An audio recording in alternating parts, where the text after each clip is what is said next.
Assalamu Walaikum. Hello friends, how are you? Welcome back to our another video. In this video tutorial I am going to show you how to wrap image top and bottom in Microsoft Word.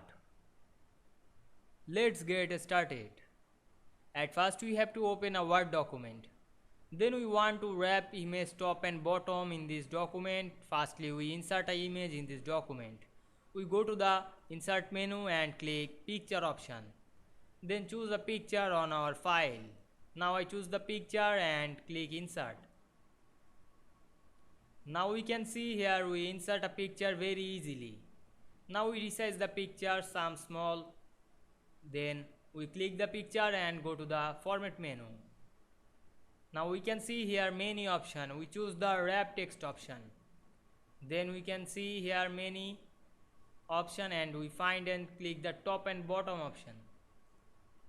Now we can see here we use the wrap image top and bottom very easily.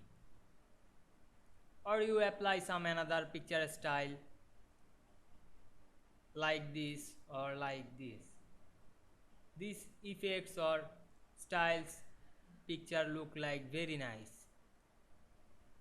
Or you apply the picture border, red or picture effect, shadow, reflection, glow, etc.